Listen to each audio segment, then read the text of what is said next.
Good morning everyone and welcome to CR International School online classes. How are you dear student? I hope you all are fine. और अपनी पढ़ाई आप कर रहे होंगे।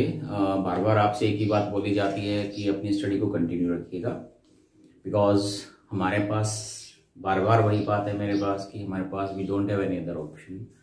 दूसरा कोई ऑप्शन हमारे पास अभी नजर नहीं आ रहा है। So continue with your study, make notes. अभी हम लोग नोट्स बनाएंगे बहुत अच्छे से। And if we got chance to come in school, अगर हमें मौका मिलता है स्कूल में आने का, then we can revise with this notes. Mean उसको दोबारा से रिवाइज कर लेंगे। Today we are going to talk about the next part of your agriculture, because we have started this chapter in school. हमने एक चैप्टर शुरू किया हुआ था and now we are talking about, हमने फूड क्रॉप्स के बारे में डिस्कस कर लिया है। फूड क्रॉप्स के साथ साथ हमने फूड क्रॉप्स अदर देन हमने ग्रेन्स के बारे में डिस्कस कर लिया है। आपने हॉर्टिकल्चर के बारे में कल डिस्कस किया था। आज जो हम डिस्कस करेंगे आपका नॉन फूड क्रॉप्स के बारे में डिस्कस करेंगे। जैसा कि देखिए नाम बताता है, non food crops means the crops which we don't use to eat, जिनको हम लोग खाने के रूप में इस्तेमाल नहीं करते हैं। They are the non food crops. Okay, now the crops, basically we are going to talk about few different kinds of crops which we are using as a raw material in industries. Like we can talk about cotton, हमारे पास इसके बारे में हम लोग discuss करेंगे। Jute है, उसके बारे में हम लोग डिस्कस करेंगे। रबड़ हमारे पास which is non food crops. So basically हम लोग इन 2-3 फसलों के बारे में डिस्कस करेंगे। That is in your syllabus, जो आपके सिलेबस में दी गई हैं। So today we are starting with first crop, that is rubber. रबड़ के बारे में हम लोग स्टार्ट करेंगे, which is a non-food crop, जो कि non-food crop है। रबड़ के बारे में we all are familiar with the rubber because in every day हम बहुत सारे ऐसे प्रोडक्ट्स हैं जो यूज करते हैं that they are made up of the rubber, जो हमारे पास क्या है, रबड़ से बने हुए हैं। इसके बारे में कुछ फैक्ट्स जानने की कोशिश करेंगे आपका रबड़ के बारे में, राइट। देखिए रबड़ जो हमारे पास है, we are starting it now. रबड़ जो हमारे पास है, it is tropical, not tropical, equatorial crop है हमारे पास। है क्या है ये हमारे पास? Equatorial crop. देखिए मैं बार बार आपके ये वर्ड्स यूज कर रहा हूं, equatorial, tropical, sub tropical, temperate, polar, freeze zone and all this, right. तो ये एक क्लासिफिकेशन है हमारा, जो क्लाइमेटिक जोन्स हमारे पास बनाते। जैसे जैसे हम लोग भूमध्य रेखा यानी कि जो इक्वेटर है उससे दूर जाते हैं, तो हमारा जो टेम्परेचर होता है वो रिड्यूस होना शुरू हो जाता है। और उसके according as we the temperature reduced, तो हमने अपने अर्थ को कुछ क्लाइमेटिक जोन्स में बांटा हुआ है, जिनको हम लोग इक्वेटरल बोल देते हैं, ट्रॉपिकल बोलते हैं, सब ट्रॉपिकल बोलते हैं, या फिर हमारे पास टेम्परेट जोन हम लोग इसको बोल देते हैं, right. So it is a equatorial crop. अब इक्वेटरल क्रॉप के अंदर जो क्लाइमेटिक कंडीशन होती है, थोड़ा सा अगर हम रियलाइज करेंगे, so we will come to know कि क्या किस तरह की क्लाइमेटिक कंडीशन होगी। वहां पे देखिए बहुत टेम्परेचर हाई होता है, ह्यूमिड क्लाइमेट होती है, मॉइस्ट ज्यादा होता है, बारिश ज्यादा होती है। All this required to the rubber. ये सारी ही चीजें रबड़ को क्या है आपके रिक्वायर्ड होती है। लेट अस सी, देखिए rubber is an equatorial crop but we can grow in tropical, sub tropical area. तो देखिए सिंपल है हमारे पास। वैसे तो ये हमारे पास इक्वेटरल क्रॉप है, यानी कि इक्वेटरल जोन के अंदर हम इस क्रॉप को क्या कर सकते हैं, उगा सकते हैं। लेकिन as it is to be said, we have some special condition. देखिए जैसे आजकल हमारे पास स्पेशल ग्रीन हाउस हम लोग जनरेट कर सकते हैं, स्पेशल क्लाइमेटिक कंडीशन खुद जनरेट कर सकते हैं, आर्टिफिशियल ग्रीन हाउस हम लोग बना सकते हैं। सो ट्रॉपिकल या फिर सब ट्रॉपिकल जो जोन होती है हमारे पास, दोनों में इनको स्पेशल कंडीशंस बनाकर इनको क्या किया जा सकता है, ग्रो किया जा सकता है। But if you talk about the best climate, तो वो हमारे पास ट्रॉपिकल, सॉरी इक्वेटरल जो हमारे पास क्लाइमेट होती है वो इसके लिए बेस्ट होती है। उस एरिया के अंदर काफी अच्छे से ग्रो करता है नेचुरल तरीके से। रबड़ is an important industrial material. देखिए सिंपल सी बात है, रबड़ का जो उपयोग है खाने के लिए तो हम लोग करते नहीं, as it is a non crop. So क्या यूज है इसका? ये इसका उपयोग इंडस्ट्रीज के अंदर एक रॉ मटेरियल के रूप में यूज किया जाता है, यानी कि जो प्रोडक्ट्स हैं उनको बनाने के लिए हम लोग क्या करते हैं, यूज करते हैं। We are using as a raw material in many industries to produce many different kinds of the products. So हम लोग बहुत सारे different kinds of products हैं that we are preparing with the help of the rubber, and we use rubber as a industrial raw material. तो ये हमारे पास industrial raw material के रूप में क्या किया जाता है, यूज किया जा रहा है। In 2008, let us talk about some data. अगर डेटा की बात करें 2008 India was the fourth largest producer among the producer of the rubber. जो रबर का प्रोडक्शन करते हैं उनमें जो इंडिया का प्लेस था वो आपका 4th नंबर पे आता था आपका, राइट।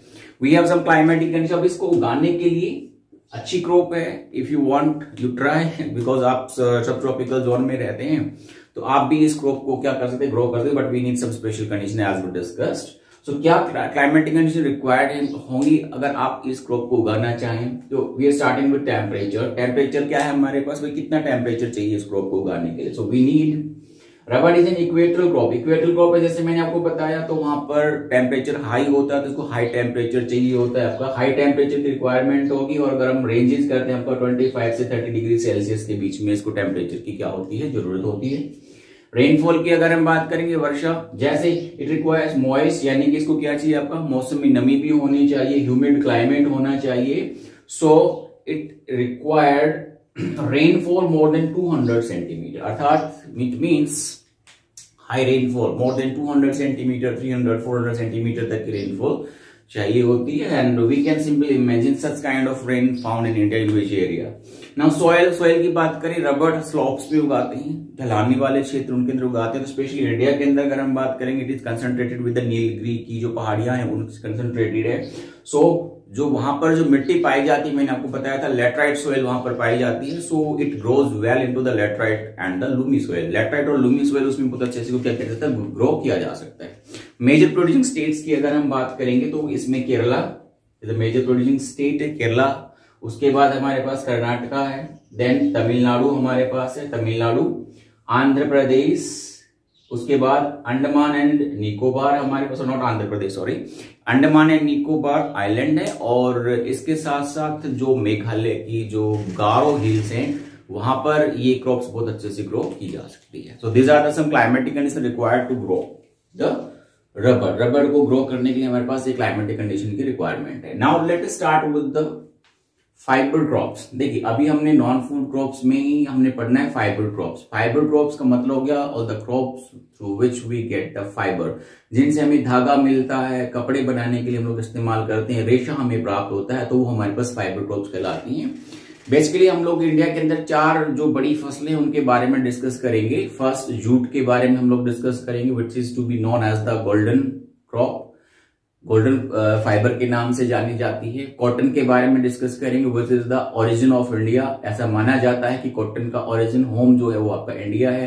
हैम्स की बात करेंगे, जिसको हम लोग सन बोल देते हैं, उसके बारे में डिस्कस करेंगे। And will talk about the silk के बारे में हम लोग इसमें डिस्कस करेंगे। तो मेजर 4 क्रॉप्स होती हैं हमारे पास, cotton, jute, hemp and the natural silk. 4 हमारे पास मेन हमारे पास रहेंगी। कॉटन के बारे में, जूट के बारे में, हैम्स के बारे में हम लोग शायद ना डिस्कस करें, बट नेचुरल जो सिल्क होता है नेचुरल तरीके से जो हम ग्रो करते हैं आपका, वो हमारे पास 4 मेजर क्रॉप्स हैं जिनको हम लोग फाइबर क्रॉप्स में रखते हैं। कॉटन, जूट एंड हैम्स, ये 3 जो हमारे पास हैं, दीज आर ग्रोन, इनकी हम खेती करते हैं, आपका सॉइल से ग्रो की जाती है। बट सिल्क है वो आपका ऑब्टेन किया जाता है सिल्क वॉर्म्स में, जो कोकून बनता है सिल्क वॉर्म्स के द्वारा मलबरी के ट्री पे इनको रेयर किया जाता है और वहां पर कोकून बनता है। तो कोकून को प्रोसेस करके हम लोग रेशा तैयार करते हैं, वी प्रिपेयर फाइबर।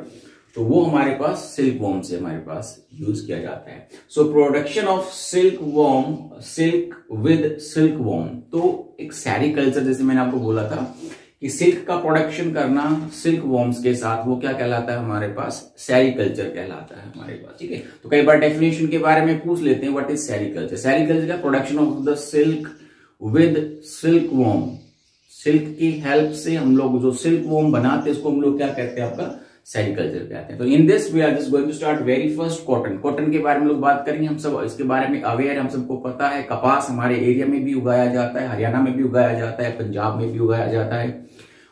अगर हम लार्जेस्ट प्रोड्यूसर की बात करेंगे तो गुजरात है, महाराष्ट्र है। और मिट्टी वगैरह की अगर हम बात करेंगे तो ब्लैक सॉइल में काफी अच्छा उगाया जाता है। टेम्परेचर की अगर हम बात करते हैं तो नॉर्मल टेम्परेचर, हाइट मीन्स खरीफ में उगाया जाता है तो आपका 20 से 25 डिग्री सेल्सियस जो नॉर्मल टेम्परेचर होता है वो हमें बाकी सभी फसलों के लिए जो जरूरत है वही इसके लिए भी रिक्वायर्ड होता है। रेनफॉल की अगर हम बात करेंगे, इसको अधिक पानी की आवश्यकता नहीं होती है, लाइट रेनफॉल की कोई जरूरत होती है। देखिए cotton, India is the believe to be the original home of the cotton. As I told you कि इंडिया के बारे में बोला जाता है कि जो कॉटन है वो इंडिया का ओरिजिनल क्रॉप है, जो इंडिया के अंदर बहुत पहले से ग्रो किया जा रहा है। Because Britishers also came in India for the cotton of India, then it is the major raw material use into the cotton textile. ये भी हमारे पास एक raw material, because as a non food crop एक raw material के रूप में हम लोग इसको यूज करते हैं। और कहाँ यूज करेंगे? कॉटन एंड टेक्सटाइल इंडस्ट्री, यानी कि कपड़े बनाने की जो इंडस्ट्री है, क्लॉथिंग की जो इंडस्ट्री है, उसके अंदर इसको यूज करते हैं as a raw material to make the textiles. हम लोग क्या बनाते हैं? टेक्सटाइल्स बनाते हैं। कॉटन टेक्सटाइल के अंदर बहुत ज्यादा यूज किया जाता है। इन 2008 India was the largest producer. अगर 2008 की अगर हम बात करते हैं टाइम की, तो इंडिया वर्ल्ड के अंदर चाइना के बाद, after China it was the second largest producer. China India जो हमारे है, जो चाइना के बाद सेकंड लार्जेस्ट प्रोड्यूसर थे 2008। अब इतने जो हम कपड़े पहन रहे हैं सारे हमारे पास कॉटन वगैरह से प्रिपेयर होते हैं, तो इतनी इंपॉर्टेंस उनके इसके लिए डिस्कस करना जरूरी होगा कि भाई क्या क्या क्लाइमेटिक कंडीशन होंगी, किस तरह से हम लोग उसको ग्रो करेंगे। तो क्लाइमेटिक कंडीशन में अगर हम बात करेंगे तो सबसे पहले टेम्परेचर ही हम डिस्कस करते हैं। टेम्परेचर में अगर हम बात करेंगे, cotton requires high temperature, high temperature चाहिए बिटवीन 21 से 27 डिग्री सेल्सियस टेम्परेचर इसके लिए इनफ होगा। इसके लिए कुछ स्पेशल कंडीशन, जैसे कि इसने बोला है कि it requires 210 Frost free days, 210 Frost free, यानी कि 210 ऐसे दिन मिलने चाहिए जिसमें पाला धुंध वगैरह ना पड़े, ताकि इसकी क्रॉप को कोई लॉस ना हो सके। And bright sunshine for its growth, और अब इसकी बढ़त के लिए, इसकी अच्छी उपज के लिए हमें क्या चाहिए? सनशाइन होना चाहिए। When we need to pick the cotton ball, जब कॉटन बॉल को पिक करने की जरूरत होती है, at the time of ripping we required high temperature, तो हमें वहां पे हाई टेम्परेचर की रिक्वायरमेंट होती है, ब्राइट सनशाइन की रिक्वायरमेंट होती है। रेनफॉल की बात करेंगे, आज discuss it is kharif crop. Kharif bar bar season की बात कर रहे हैं, तो ये गर्मियों में उगाया जाता है। सो यहाँ पे light rainfall is enough for it, light rainfall काफी होती है इसके लिए। वेरीज करेंगे अगर हम इसका 75 सेंटीमीटर से 100 सेंटीमीटर के बीच में इसके रेनफॉल की क्या होती है? रिक्वायरमेंट होती है। एनुअली जो चाहिए होता है, it takes 6 to 8 months to grow. इसको पूरा बनने के लिए, इस क्रॉप को मैच्योर होने के लिए कम से कम 6 से 8 महीने का समय लग जाता है। फिर हम इसको पिक करके मार्केट में क्या करते हैं? आपका सेल करते हैं। देन सॉइल की रिक्वायरमेंट के अंदर आप सबको पता है, कॉटन के लिए black soil is the famous. Black soil बहुत ज्यादा फेमस होती है, तो ब्लैक सॉइल में बहुत अच्छे से ग्रो करता है। लेकिन इसके साथ साथ अभी हम देख रहे हैं स्पेशल कंडीशंस में हमारे पास एलुवियल सॉइल जो होती है, उसमें भी इसको क्या किया जा सकता है? ग्रो किया जा सकता है। स्टेट्स की बात करेंगे तो मैंने आपको पहले बता दें, लार्जेस्ट प्रोड्यूसर हमारे पास है गुजरात, फिर पहले महाराष्ट्र है, फिर गुजरात है। पहले महाराष्ट्र, गुजरात है, देन मध्य प्रदेश हमारे पास है, कर्नाटक हमारे पास है, तमिलनाडु हमारे पास रहेगा इसके अंदर, आंध्र प्रदेश है, तेलंगाना है, इसके साथ साथ हमारा पंजाब है, हरियाणा है, और उसके साथ साथ लगता हुआ पार्ट जो उत्तर प्रदेश का पड़ता है, वहां पर इसका प्रोडक्शन बहुत अच्छे से किया जाता है। So this is about the fibre crops. Fibre crops में पहला हम कॉटन के बारे में डिस्कस कर चुके हैं। दूसरा हमारे पास नॉन फूड क्रॉप्स हम लोग डिस्कस कर, उसमें हमारे पास रबड़ के बारे में डिस्कस करें। दोनों ही जो हमारे पास फसलें हैं, ये फसलें कैसी होती है हमारे पास? These are the non food crops, raw material के रूप में यूज की जाती है, इंडस्ट्रीज के अंदर प्रोसेस किया जाता है, एक से हम लोग टेक्सटाइल बनाते हैं और एक से डिफरेंट काइंड्स ऑफ प्रोडक्ट्स हमारे पास तैयार किए जाते हैं। I hope you got it.